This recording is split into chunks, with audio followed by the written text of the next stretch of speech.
90 రోజుల కోర్సు పూర్తి చేస్తే చాలు 100% ప్లేస్మెంట్ సపోర్ట్ తో సాఫ్ట్వేర్ జాబ్ మీ సొంతం. వెంటనే కోడ్ జ్ఞాన్ డెస్టినేషన్ ని సంప్రదించండి.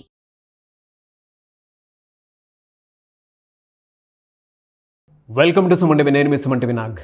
2025లో కనుక మనం చూసుకుంటే కర్కాటక రాశి వారికి ఎస్పెషల్లీ విమెన్కి వేదిక ఆస్ట్రాలజీ ఏం చెప్తుంది, ఎలాంటి జాగ్రత్తలు వహించాలి అండ్ జనరల్గా ఏ మంత్ ఏ విధంగా ఉంటుందనేది ఈ వీడియో మొత్తం పూర్తిగా చూడండి, స్కిప్ చేయకుండా.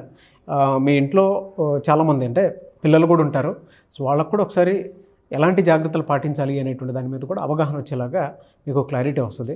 జాతక చక్రం ప్రకారం ఫర్దర్గా ఏదైనా కావాలి అనుకుంటే, ఎవరైనా వేదిక ఆస్ట్రాలజీ త్రూ వెళ్ళాలి అనుకుంటే మాత్రం వెళ్ళొచ్చు. సో కమింగ్ టు సబ్జెక్ట్, ఈరోజు మనతో పాటు వేదిక ఆస్ట్రాలజర్ ఉమా గారు ఉన్నారు. అది వారి మాటలో అడిగి తెలుసుకుందాం. నమస్కారం సార్. నమస్తే అండి. కర్కాటక రాశి వారికి కనుక మనం చూసుకుంటే 2025లో ఎస్పెషల్లీ విమెన్కి ఎలా ఉంటుంది అండ్ వారి గుణగణాలు అసలు ఎలా ఉంటాయి జనరల్గా? కర్కాటక రాశి అంటే పునర్వసు నక్షత్రం 4వ పాదము, పుష్యమి, ఆశ్లేష నక్షత్రము, మొత్తం ఈ 3 కలిపి కర్కాటక రాశి. సో ఇందులో మనం ఫోకస్ చేసేది ఆడవాళ్ళ మీద. సో ఆడవాళ్ళు ఎలా ఉంటారు, వాళ్ళ క్యారెక్టరిస్టిక్స్ ఏంటి అంటే, ఇక్కడ కర్కాటకానికి అధిపతి వచ్చేసి చంద్రుడు. సో మనం చూస్తే చాలా సాఫ్ట్ నేచర్ అండి, అంటే చాలా సెన్సిటివ్ పర్సనాలిటీస్ ఉంటారు. కర్కాటక రాశి వాళ్ళు చాలా ఇంట్రోవర్ట్ మైండెడ్, అంటే బయటికి ఎక్స్ప్రెస్ చేయలేరు, అంటే చాలా సిగ్గు, చాలా సాఫ్ట్, అదేవిధంగా చాలా ఎమోషనల్గా ఉంటారు. సో దేన్ని కూడా అంత హ్యాండిల్ చేసేటువంటి పర్సనాలిటీ కాదు, కానీ విపరీతమైన కోపం కూడా ఉంటుంది. సో అది కూడా గుర్తుపెట్టుకోవాలి. ఎందుకంటే ఇక్కడ కుజుడు నీచపడతాడు ఈ కర్కాటకంలో, కాబట్టి విపరీతమైన కోపం ఉంటుంది.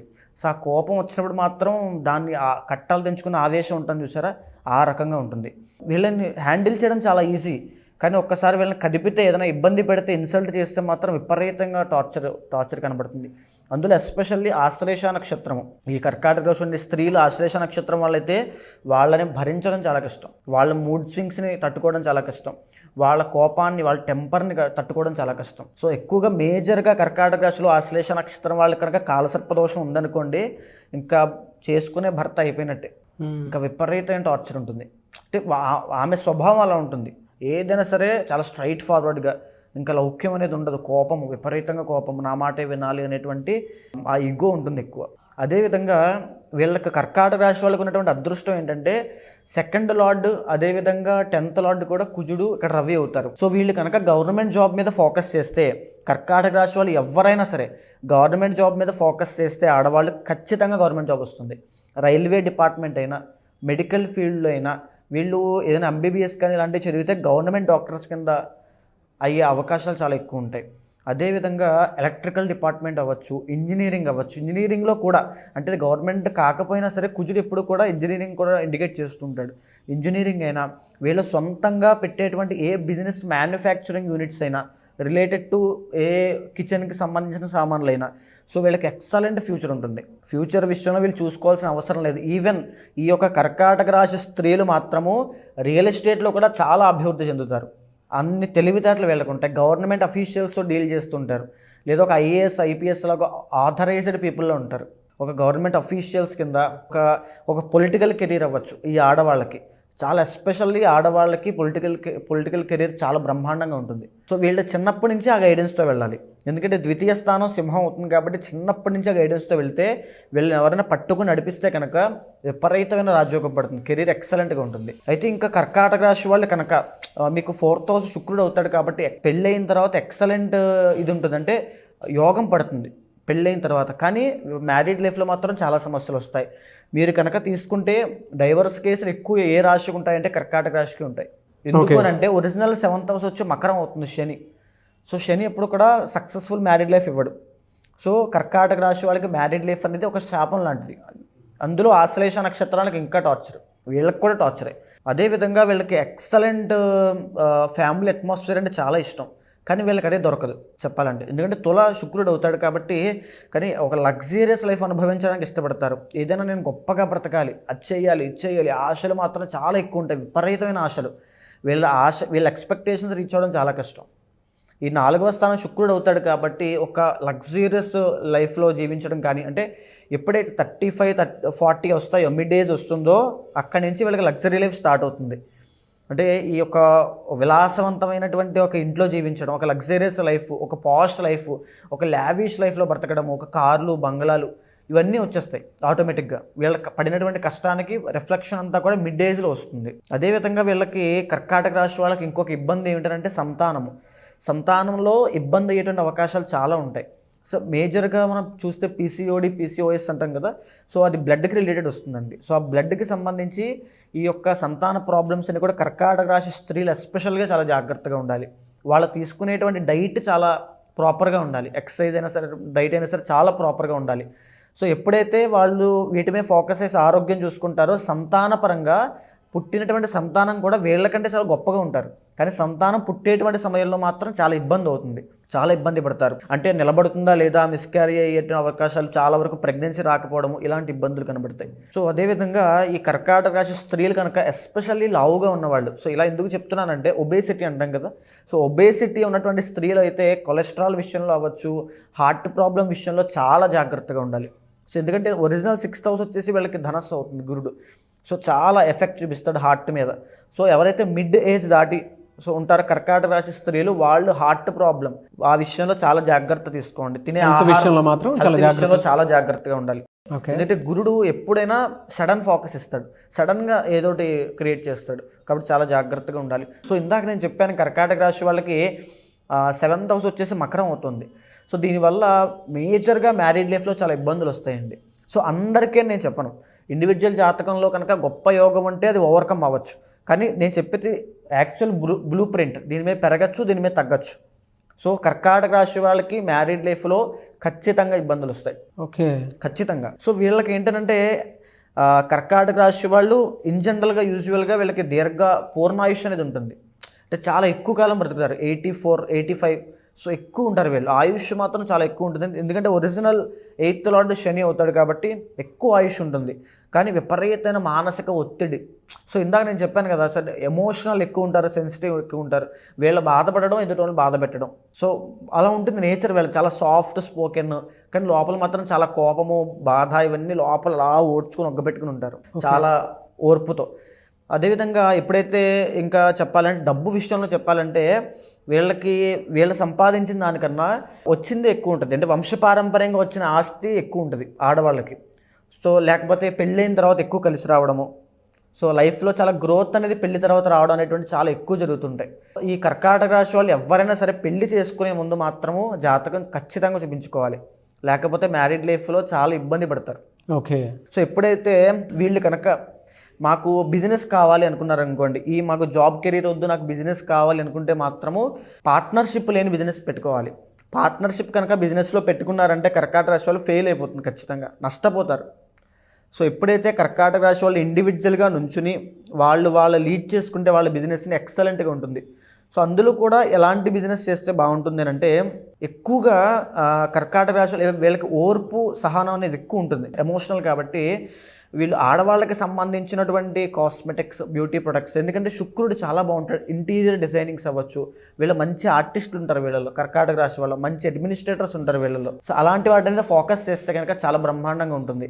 సో అదేవిధంగా మ్యానుఫ్యాక్చరింగ్ యూనిట్స్ కొత్తగా క్రియేటివ్గా ఆలోచించడం, ఎందుకంటే కుజుడు అవుతాడు కాబట్టి క్రియేటివ్గా డిఫరెంట్ స్టైల్లో ఆలోచించడం, కొత్త పదార్థాలు కనిపెట్టడము, ఇంట్లో ఉండేవే, ఇంట్లో క్రియేటివ్ మైండ్ సెట్, డిజైన్స్, కొత్త డిజైన్స్, ఈ రకంగా కొత్త ఆలోచనలు చాలా యూనిక్గా ఉంటారు. ఓకే. సో వాళ్ళ టాలెంట్ మాత్రం బయటికి రాదు, ఎందుకంటే వాళ్ళు ఇంట్రోవర్ట్ మైండెడ్, అంటే అందరితోనూ కలిసిపోయి ఒకేసారి చెప్పేయడం, సో ఇలా ఉండదు ఎప్పుడో. కానీ వాళ్ళకి అందుకే ప్రాపర్ గైడెన్స్తో కనుక వీళ్ళు ఉంటే చిన్నప్పటి నుంచి ఎక్సలెంట్ కెరీర్ ఉంటుంది. ఎలా సార్ అంటే వీళ్ళకి జనరల్గా అడుగుతున్నాను, 2025లో ఏ మంత్లో ఏ విధంగా ఉండే అవకాశం ఉంటుందండి? ఇక్కడ కర్కాటక రాశి వాళ్ళకి మనం చూస్తే జరిగిన 2 సంవత్సరాల నుంచి నాగరాజు గారు అష్టమ శని అనేటువంటిది నడుస్తుంది. అష్టమ శని అంటే కర్కాటక రాశి నుంచి శని కుంభంలో ఉన్నాడు కాబట్టి ప్రజెంట్ 8th హౌస్లో ఉన్నట్టు.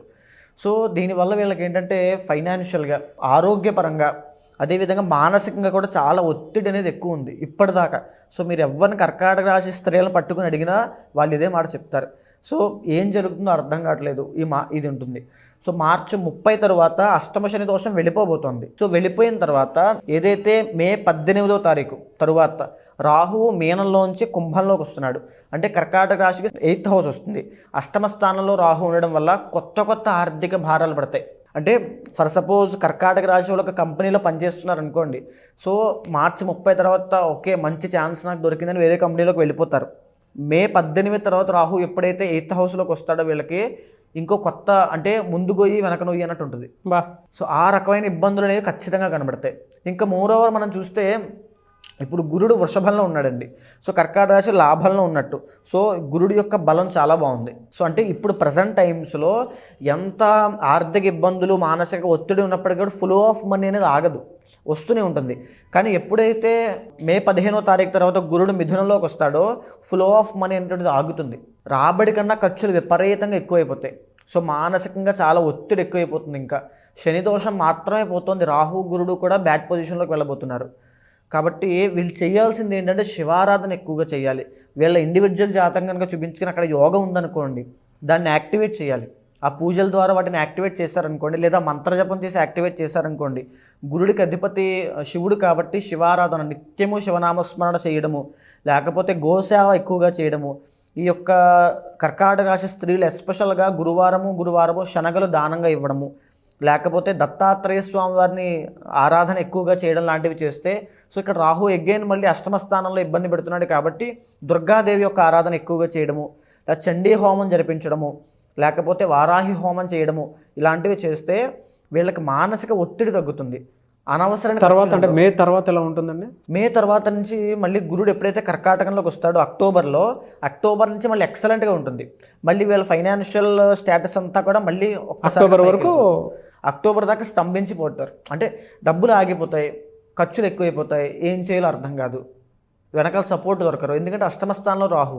మరి రెమెడీ ఏంటి సార్? అంటే రెమెడీ ఏంటి సార్? సో రెమెడీ ఏమిటంటే చండీ హోమము, మహాలింగార్చన ఇవి ఉంటాయి. సో శివుడికి సంబంధించిన మహాలింగార్చన చేశారనుకోండి, విపరీతమైన గురుబలం పెరుగుతుంది. కనకపుష్యరాగం పెట్టుకోవడము, అదేవిధంగా వారాహి హోమం చేయడము. రాహు కేవలము దుర్గాదేవికి మాత్రమే లొంగుతాడు. దోషాలు ఏముంటాయి సార్ జనరల్గా? దోషాలు అంటే ఇక్కడ కర్కాటక రాశి వాళ్ళకి ఆశ్లేష నక్షత్రం చూసుకొని జనరల్గా సర్ప నక్షత్రం వాళ్ళకి చాలా కోపం ఎక్కువ ఉంటుంది. సో వాళ్ళకి అంటే ఇండివిజువల్ జాతకంలో ఏ కుజదోషమో కాలసర్పదోషమో, లగ్నం బాగోకపోవడము, సప్తమ స్థానం వీక్గా ఉండడము, దశమ స్థానం పాడవ్వడము, ఇలాంటివి జరిగాయి అనుకోండి. కెరీర్లో, మ్యారీడ్ లైఫ్లో, ఆరోగ్యపరంగా, మెంటల్ హెల్త్, ప్రతిదీ ఎఫెక్ట్ అవుతుంది. ప్రతిదీ ఇంటర్లింక్డ్ నాగరాజు గారు. సో మనం ఇక్కడ గోచారము ఈ యొక్క ఇండివిజువల్ జాతకాన్ని కూడా లింక్ చేస్తే అప్పుడు ఒరిజినల్ ప్రెడిక్షన్ ఏంటో బయటకు వస్తుంది. కాబట్టి ఇండివిజువల్ జాతకంలో ఏముంది దోషం, ఏ వారం వీళ్ళకి ఎక్కువ కలిసి వచ్చే అవకాశం ఉంటుంది? వీళ్ళకి ఎక్కువగా సోమవారం అండి. సోమవారం శుభకార్యమైనా సోమవారంలో చేసుకోవచ్చు. శుభకార్యాలు కాదు, వీళ్ళకి సోమవారం అనేటువంటిది ఒక ఇంటర్లింక్డ్ ఉంటుంది. వీళ్ళ జీవితానికి సోమవారానికి ఒక లింక్ ఉంటుంది వీళ్ళు గమనిస్తే కనుక. సో వీళ్ళు కనుక ఏ శుభకార్యమైనా బుధవారం చేసుకోవాలి. బుధవారం నాడు కనుక పెట్టుకుంటే బ్రహ్మాండంగా ఉంటుంది. ఎనీవేస్ థ్యాంక్ యూ అండి, thank you so much Uma గారు. అయితే చాలామంది మీ దగ్గర జాతక చక్రం ప్రకారం వాళ్ళకు ఉండేటువంటి ప్రాబ్లమ్స్ ఏవైతే ఉన్నాయో, ఎస్పెషల్లీ 2025లో ఏదైనా సరే వీడియో చూసిన తర్వాత అయినా సరే జాతక చక్రం ప్రకారం ముందుగానే గ్రహించి ఏం దోషం ఉందో కనుక్కొని ముందుకు వెళ్ళాలి అనుకున్నటువంటి వాళ్ళు ఉంటారు. రెమెడీస్ కోసం, పూజల కోసం అయినా సరే, హోమాల కోసం అయినా సరే మిమ్మల్ని అప్రోచ్ అవుదాం అనుకుంటారు. ఇంట్లో ఏ క్రతువు జరిగినా సరే మీలాంటి వాళ్ళని అప్రోచ్ అవుదాం అనుకుంటారు. అప్రోచ్ అవ్వచ్చు, ఆ ప్రాసెస్ ఏంటి? తప్పకుండా అండి. ఎందుకనంటే ఈ జరిగినటువంటి రోజుల్లో కూడా ఎంతోమందికి రీసెంట్గా కూడా మనం పూజలు చేసి ఎన్నో మార్పులు తీసుకురావడం జరిగింది సుమన్ టీవీ ద్వారా ఆధ్వర్యంలో. కాబట్టి ఎవరైనా సరే కన్సల్ట్ అవ్వచ్చు అండి. తప్పకుండా కన్సల్ట్ అయితే ఇండివిజువల్ జాతకం చూసిన తర్వాతనే ఏం చెయ్యాలి ఏంటంటే నిర్ణయించి చెప్తాను. దాన్ని బట్టి కనుక మీరు రెమెడీస్ ఖచ్చితంగా నేను చెప్పిన కనుక ఫాలో అయితే ఎగ్జాక్ట్గా మీ జీవితంలో మార్పులు వస్తాయి. సో మిమ్మల్ని అప్రోచ్ అవ్వచ్చు. తప్పకుండా అండి. అపాయింట్మెంట్ తీసుకోవచ్చు. తప్పకుండా అండి. Anyways thank you so much Uma గారు. నమస్తే అండి. చూసారు కదండి వీడియో. ఈ వీడియోపై మీ అభిప్రాయాన్ని కమెంట్ బాక్స్లో పోస్ట్ చేయండి. అండ్ మీకు ఏదైనా డౌట్ ఉన్నా కూడా కామెంట్ బాక్స్లో రాస్తే నేను ఉమా గారు దాని మీద వీడియో చేయడం జరుగుతుంది. ఆ విధంగా సరే మీరు అప్రోచ్ అవ్వచ్చు. ఒకవేళ మీరు స్వతహాగా అంటే ఇప్పుడు స్టార్ట్ అయింది కాబట్టి జనవరి నుంచి ఎవరైనా సరే జాతక చక్రం ప్రకారం కనుక మీరు చూసుకొని మీకు ఏదైనా దోషాలు ఉంటే వీడియో మొత్తం చూసిన తర్వాత ముందుకు వెళ్ళాలి అనుకుంటే, అపాయింట్మెంట్ బుక్ చేసుకోవాలనుకుంటే స్క్రీన్ మీద కనిపిస్తున్నటువంటి కాంటాక్ట్ నెంబర్కి కాల్ ఆర్ మెసేజ్ వాట్సాప్ చేసి మీరు అపాయింట్మెంట్ బుక్ చేసుకోవచ్చు ఉమా గారిది. అండ్ ఇలాంటి మరిన్ని వీడియోస్ కోసం మా ఛానల్ ఫాలో అవ్వండి. Thank you.